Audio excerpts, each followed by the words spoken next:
Hi guys, good morning.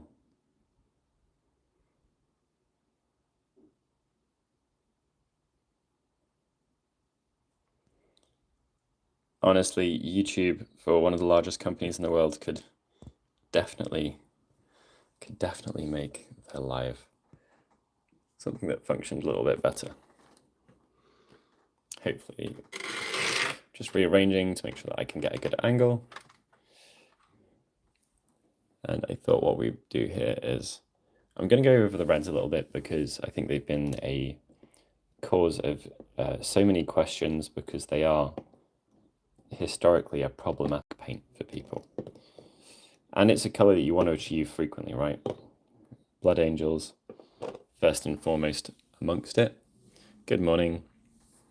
So I'm quickly going to go over these, and I'll use paper quite a lot, but I can use the palette as well if people prefer that. What you'll see on paper is actually more representative than you would think, and it's a really good way to get the camera, show things going on a live without it causing problems.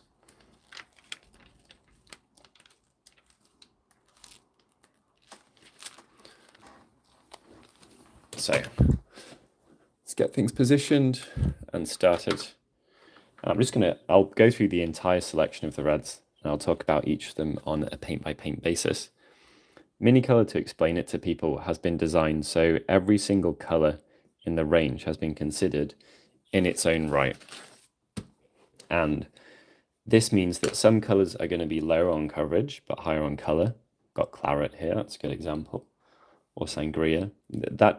These being lower comparatively on coverage is what makes them good. It doesn't make them automatically bad.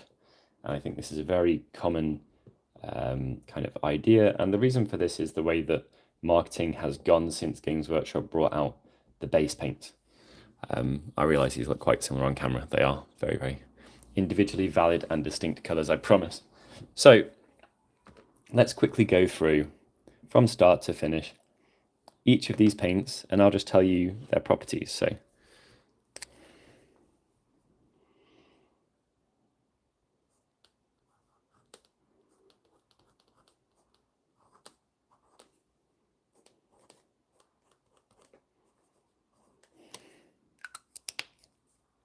all of this information, no, it's not Mugen's, it's different colors. I'm sure I'll answer the same things, but I mean, you can ask me any questions you like, so you can make it unique.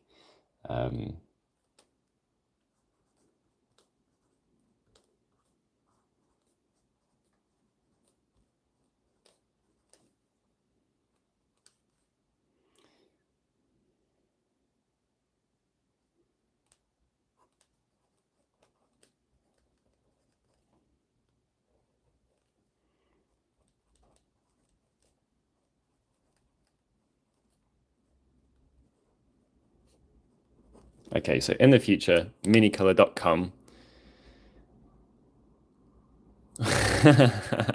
Priming. Always priming on my thumb. I've got a really good way to get around that happening as well. Oh, that's airbrushing actually, but yeah, I still end up with it on. Okay, so I'm going to quickly go through them. Now, if the more questions I get, the longer I'll do this. Otherwise, I'll keep it fairly short. So I'm going to put out Claret first, and I'm going to spread these down one at a time, and I'm going to tell you. Sorry, I live in Manchester. We have the police very regularly, or ambulances. Right. I'm going to tell you what makes this paint special. Now, please don't take me saying this is lower on coverage as the coverage is useless. It isn't, but it is lower in comparison to ones that have higher coverage. Now, if you just got that like feeling, because that is just one of the most amazing colors ever, part of the reason this is amazing is because it's deep. It's saturated, which means its color is it's very colorful. You know, it's not that, is it? Which is full of white. And this allows it to be vibrant. It also helps it be really smooth and mix with the other colors really easily. Now, if you want this to cover well, you're going to have to pair it with or put it over something else. We'll be coming to those reds, the type of reds you do that with pretty soon. So that's Claret. Sangria is similar. It's got a bit more brown in it.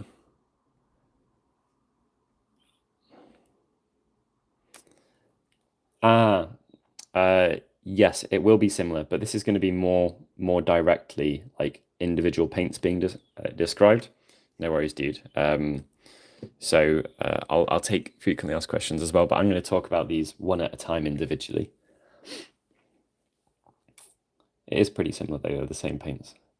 So this is sangria. I'm not sure how easy to tell it is, but it's got less purple in it and more brown. This is going to be like your hull red or your rust color, a starting point, and this is still very smooth. It's got a bit more coverage, but the coverage isn't super high. Hi, Joe. We are expecting individual bottles in shops halfway through next year. Maybe a bit earlier. We'll do our best.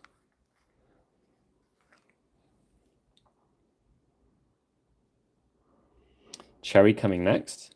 Now we're starting to step down in color. They're still very bright. We're stepping down in color and we're stepping up in coverage. Cherry it's still got that little bit of purple going on. It's not like an orangey red.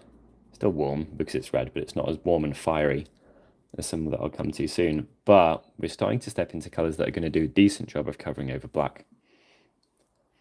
Covering over black is how people kind of bar chart these and they rate them, but it isn't all that matters. And it's simply a matter of using the right ones in the right places. I'll be able to get to that when I've been through all of them. On the subject of covering over black, here we have pomegranate. Now, pomegranate has insane coverage. It's also quite it's got white in it and it's got black in it. So it isn't as deep and pure a red. It's a bit more dirty. It's the industry word for it. But this will cover over black amazingly well. And that's because we tend to have these ones around the middle of our selections. We've got some outliers here in red. I'll explain why in a second, but normally around the middle, these are the ones that you'd be going for coverage, especially over black. Because you're starting to see the black in it now, hopefully in comparison. Because this has black in it, it also really wants to be shaded with or combined with black. So if you put this with a black, it'll look very natural. With this one, it'll still work, but with this one, as it contains it already, it just wants to be combined. That's why Mephiston always looked really good with like non-oil as a shade over it or something like that. Okay, chili. Now we're stepping into the reds that have got, this has a little bit of white in it, and it also has a bit of yellow or orange, and that makes it super punchy and like warm. You know, on a mini, this is going to look hot. You could be using it for flames or something like that. Still incredibly smooth, but hopefully you can see the temperature difference between those two. Really, really bright. So this is going to be a frequent highlighting color. We've got other colors you can add, especially for highlighting, called the highlights. Now, this is a bit of an outlier because generally speaking, when we get to the top of the lightness of our colors in our sixes, because the reds are in a six, the cold greens are in a six, the warm greens are in a six, the purples are in a six, etc., you're going to have something that doesn't have crazy coverage, but this one does. This is cardinal, and cardinal has white inside it already, without being pink somehow. And you can see this paint just wants to go and go and go and go and go. So let me find my ogres for a second. Do we have something with a patch? Yeah. So if you wanted to quickly base coat an area to paint it red over an existing color, no matter the color this was going over, because this has white in it, it will be a brilliant starting color for that. Instantly, 1 to 2 coats, you're done. Over black, over anything, absolutely anything. And this is why you would use a paint first that is lighter than the paints that you use after. Now, if you want to be getting the most out of these, the potential of these, you can put them with or over any of these colors. And this will obviously change it. It'll make it a bit more purpley, a bit more cherry and deep, but you'll be benefiting from what you've put it down over. And this is how you get the most out of kind of swapping between different colors out of your selection. Each of our sets of 6, we haven't gone for a triad or anything like that. We've simply tried to pick what we think are the 6 colors you need the most. So I've got our highlights in the background here. If I move them over, this is just the 6 highlighting colors that we think you're going to need the most regularly. Especially these two are going to come into things a lot. A lot of people know about ice yellow in the industry. It's a very, very varied usable color. You could highlight our yellows or our greens with it. You could even put it in the blues, it changed their color. You could put it with the magentas, and you could put it with the browns. Warm light is a bit more neutral, but each set of 6, we've tried to cover every single base that you could possibly need. And that's by celebrating the differences that you can have between the paints.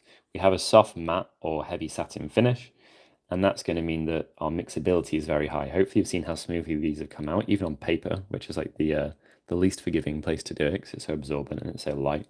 But all of the paints are just a pleasure to use, and you can use them in a variety of ways. I've used a lot of the greens and the browns on this piece, which I'm going to see if I can finish today. I'm recording for a tutorial. And it's the variation that we have within the range that has allowed us to achieve so much with such a narrow range. We've only got 63 paints in there, 60 colors, 2 blacks, one's matte, one's normal, and a white. The white's wonderful to work with, actually. And that's what was kind of, it stretched the potential uses of all of them just by sheer merit of us having individual differences within the range in how they behave. I'll do a little combination here. Let's combine one of these with a blue. You're pointing out some that on the website, yeah. You can't fit this info. So everyone asks about this information being on bottles. You can't. And it would be, I believe, in the hobby industry. We're not in the artist industry, we're in the hobby industry. I believe that putting this information on a bottle is more harm than good, because you need to put the information in the context of several sentences, and you do not have space for that. So minicolor.com will absolutely have this information. It'll tell you that this is higher on color quality. It glazes really well, but it's lower on coverage. And it'll tell you if you want to get a lot out of it, for Blood Angels, combine it like this. And then there's probably going to be a video, because we in Cult of Paint create educational content, so we have the ability to back up what we're saying with actual video tuition. Look at that purple. So this is the paints combining beautifully with paints from other selections. It's a good question. Yeah, well, I appreciate why people ask for this, but I think people think that just seeing some words on a bottle will help them out more than it does. And in fact, a little description will take you a lot further. And the closer you are to your journey, or the closer you are to learning painting terms like value or saturation or stuff like that, the more useful a website is, rather than, you know, like some technical pigmentation code. Hopefully you can understand that.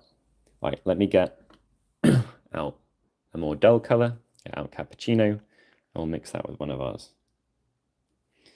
Now, this is going to be an example of dirtying something off for coverage. And you can always add this, but you can never subtract it. Like if all of our paints come out with this stuff in it already, they'd just be dirtier colors. Now this is, of course, going to cover beautifully, incredibly, but it's not nearly as saturated and beautiful and deep as this.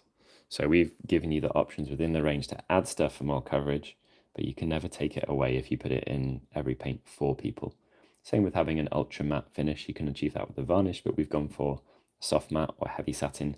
We think that's the most varied. It also means you can airbrush, you can dry brush, you can use it through the, with a wet palette.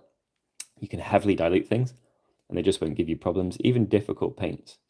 So this should be the most difficult out of the selection that we have. It'll glaze beautifully. No splitting, no bad behavior at all. People ask this question these days, and they're asking it all the time, even though our paints are physically thick. Thick paints aren't paints that split on a wet palette. By default, lots of paints that are thick on a wet palette do split. It's a coincidence rather than, it's not like linked behaviors. All right then, that was it. I just wanted to quickly go through the reds, show you some examples. So this is used chili quite a lot. Then I've glazed with pomegranate over it carefully and sparingly. And that's what's allowed us to get up to this type of a really punchy, I wanted Horus Heresy Blood Angels, and to push it, you can see the orange that's in here from Chile a bit. See, that's evident. Really, really pleased with that. Also, his chest detail has been removed, which gives you a big flat area to demonstrate them on, which is wonderful. And then this one, carefully, we have gone to white more and then glazed over it. And we've actually used pomegranate and chili quite a lot here because they're darker and deeper. And that's what's allowed us to, it's like a more cold red. In comparison, see the orange and the finishing touches of this. And you can see the white and the finishing touches of the other one. Maybe this guy's being lit by a blue sci-fi light or something. You know, that would explain differences. That could be the same red under different circumstances. Oh, absolutely. We're going to use the website to its full capacity. Oh, they're so good for orcs. A certain infernal brush, wonderful Golden Demon winner, Slayer Sword winner, actually, as of last year. He's going to be putting out a tutorial, and I think he's going to be doing orc skins, so we're very excited for that. Okay, unless there's any other questions, I'll keep this one short, but I'm really happy to answer them if there are other questions while we're here. Do let me know if there's anything you'd like to see demonstrated, or if you've got questions about the Kickstarter or the Ranger tool, the process of designing the paints, anything like that.